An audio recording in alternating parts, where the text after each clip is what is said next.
nowhere near done yet. Oh, I absolutely think this is the middle. I personally believe that they're going to win another championship, at least one more. Wow. The performance of Steph and Clay and Draymond this year, I look at Clay Thompson, I say, it's not like that was a matter of age, why he was so inconsistent. That was a matter of missing 3 years. I think physically he is still a guy that's going to find his consistency again and still be a great basketball player going forward. Steph Curry obviously doesn't look like he has really slowed down much at all. That was some of the best basketball of his career we just watched. Draymond Green, the things that he does, those things are going to travel well as he gets older into his career. And then I look at the rest of these guys. You added a bunch of youth to the equation now. You've got Andrew Wiggins very much in his prime and now playing with a confidence level he never had before. And he's a two-way player now for the first time in his career. I look at guys like Kuminga, Jordan Poole, Moses Moody, James Wiseman. They're just infusing more young talent into this mix and this style of play that, to me, is going to lend itself to winning more championships. So I think very much we are in the middle of it. Now, listen, will they get it done and get it over the finish line? Who knows? A lot of things have to go right. I just know that this team is going to be in the mix for the next couple of years at least in terms of winning more championships, and I believe they will actually win at least one more championship. I know this is a complicated matter for you as a rival, a competitor, but what do you think? Personally, I hope that the Pelicans are winning championships in the next few years, but I think Tim is right. He's spot on. Obviously, you look at Steph Curry, right? Face of the franchise, all-world player. He's a galaxy. He's a planet, whatever description you want to use for him. He makes them go, and he's virtually unstoppable. And I think this last championship put him in rare air. He talked about being your own bus driver. He's rode on buses. He's driven buses, and now he basically owns the bus. Yeah, it's his bus. I think they're positioned really well for the next 3 to 5 years. Obviously, look at their roster from top to bottom. It starts with Steph, Clay, Dre. But you look at the passing of the torch. You got Jordan Poole, somebody who's probably going to get paid this summer, right? He's going to be on under contract for a while. You got Andrew Wiggins, who's probably going to be under contract for a while. You look at the rest of the young guys they drafted. They got a kid who was top 3 pick who hasn't played all year. That tells you how deep they are. And you look at 2 key factors, right? Steph Curry's always going to be able to do what? Shoot. Yeah. Klay Thompson's always going to be able to shoot, right? That doesn't age. Maybe the lift's not the same. Maybe the quickness isn't the same, but the way they play on and off the ball with split post cuts, Draymond, he's banging. He's always going to be able to use his mind. He's always going to be able to defend. He's always going to have that motor. Those are the type of things that travel well and age well, in which you think the Warriors, scary. It's scary because they're going to be good for quite some time. Yeah, they have to keep that group together. Tim, quick final word on that. They've got, Wiggins is talking about getting a bag, and Jordan Poole's talking about getting a bag, and you can't give everybody a bag, but if... Oh, they can. Can they? They can. You have to be... Yeah, as long as they don't have trouble, if they don't run out of bags, they're going to be really dangerous, right, Timmy? Hey, Greeny, listen, they have a bus, right? There's not room for a lot of bags on a bus. That's all I'm saying. When you got a bus, and we keep talking about this, and by the way, I heard you guys a second ago talking about, driving the bus and whatever. I think Steph Curry built the damn bus. I would not be shocked if you see him on one of those mechanic dollies, right, rolling out from under the bus with grease all over him because he just changed the oil on that thing. He details the bus. It's his bus. And this bus still looks pretty darn good to me. And I think, listen, you're right, it's complicated. It's difficult to pay everyone. But I do think that's not something necessarily that's going to rear itself here in the next couple of years. I think they're going to have some guys now that are going to join their rotation going forward. It's not their time to get that bag yet, and that's going to help them tremendously when I talk about guys like Wiseman and Kuminga and Jordan Poole in particular. And one more important point to make, because you just made me think of it. The team that Stephen Curry joined, the franchise he joined, was not this. The Golden State Warriors are now the glamour franchise in the sport that everybody wants to be a part of. They were a forgotten franchise when Steph got there. So when you say he literally built it from the ground up, I think that's as true as it can possibly be. All right, Big Perk is on his way in. He's on a bus right now and he's in traffic. He will be with us live to continue. Where the Warriors have won 4 championships over the last 8 years. One of them before Kevin Durant, 2 of them with Kevin Durant, and now one of them since. Friday, here on this show on Get Up, Charles Barkley was talking about KD's legacy now that his old team has returned to the top of the mountain. Here's what he said. Before KD gets that great respect from all the old heads, he's going to have to win a championship as a bus driver.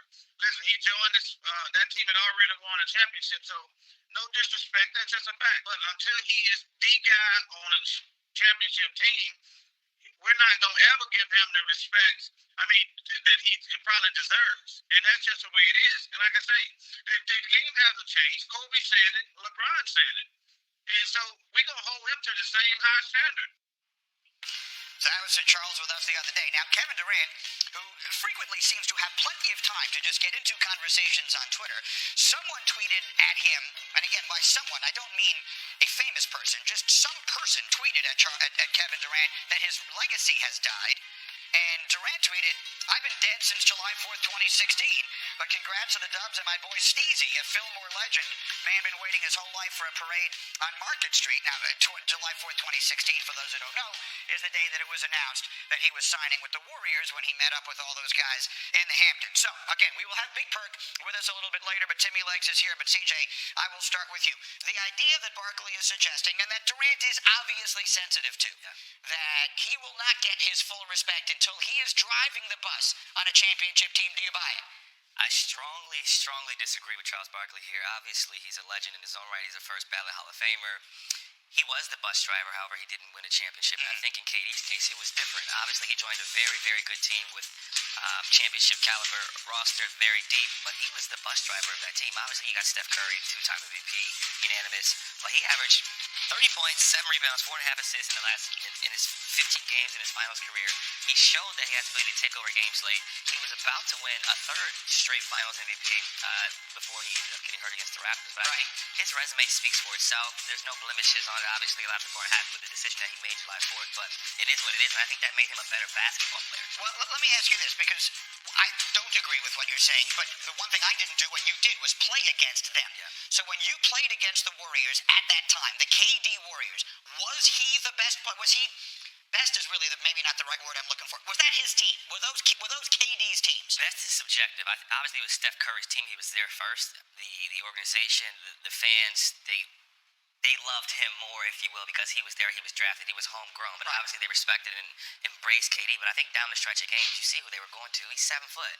He does a lot of things Steph Curry's able to do. However, he's a 7-foot version. And I think people could get caught up in comparisons of Deep and Joy. They're both very good in their own right. Steph is arguably, top 10 greatest players of all time after his last run, as Charles talked about. He was the bus driver on this team, and he took them to the finals and won the finals in games in which sometimes he didn't even have help. Let me get Tim Legler in here, because you are, I hate to say it, Tim, but you and I pretty much do constitute the old heads that Charles Barkley is talking about now. Does KD need to drive a bus for you to give him the respect he wants? Greeny, first of all, it's okay for you to call me an old head. I would not be happy if CJ did that, man. That would not be cool. But listen, you can call me that. And here's a mixed bag here. Here's if we're going to use the bus driver analogy, here's how I would describe it. Kevin Durant was definitely the bus driver on those two teams that won championships, but he borrowed somebody else's bus. That's the way I would look at it, because they had already won a championship, right, with Steph Curry. If they had not won a championship to that point, then I think this is a moot conversation, but they had. So Kevin Durant comes in, they win 2 more. He was the best player on those teams. He was the guy driving the bus on those teams. He had an answer offensively that other guys just didn't have because of his length and his ability to shoot mid-range shots over any defense in front of him. But I also agree with some of what Barkley is saying in terms of you can't just say that every championship carries the same weight. They don't. We all know that. They get ranked differently. They have more substance to them. And so the fact that Kevin Durant went to a ready-made winner, and even though he won a couple of times, I think there is still something left for him to answer. And I think that's what Charles Barkley was saying. If he really wants to get that level of credit, that top-tier respect that Barkley's alluding to, then it's going to have to go down a different way than joining a team that had already won a championship that was arguably the best team in the NBA, and then just making them unbeatable for a couple years. I really like the way he put that, to be honest with you, because, yeah, he was driving it, but it wasn't a bus. Everyone else was driving a bus, and Kevin Durant he got in like what's a very fast car? I don't know, a Mercedes? He was driving a much faster car than a bus, and maybe that is actually a better way to put it. He might have been the best player on the team, but he joined the team that had won 73 games. It isn't diminishing how good a player he is to suggest that in order for that to be regarded in the same way that we regard what Steph just did, or what LeBron did in Cleveland in 16 or whatever it is, that he has to do that. If he does it in Brooklyn now, I think it'll feel completely different. I think people will always judge him based on what he did. Obviously, some people would like to see him drive a bus of his own car, in a sense, in terms of not joining a team that's already won. And I think he's going to be in position to do that with a healthy roster, with a healthy team around him, obviously going forward. But I think for me, as a guy who's not an old head, right, as a young head, a young head who's 30 and played against him and watched how he works, watched the way he approaches the game, watched how skilled and polished he is, If he never wins another championship, I still know that he's one of the greatest players of all time. Charles Barkley knows that. The Warriors fans know that. Brooklyn fans know that. Everybody knows that. And I think it's all subjective because people are going to continue to compare rosters. They're going to compare eras. And it's too much. It's too complicated. We should just respect his greatness, respect Steph Curry's greatness, and all the other greats that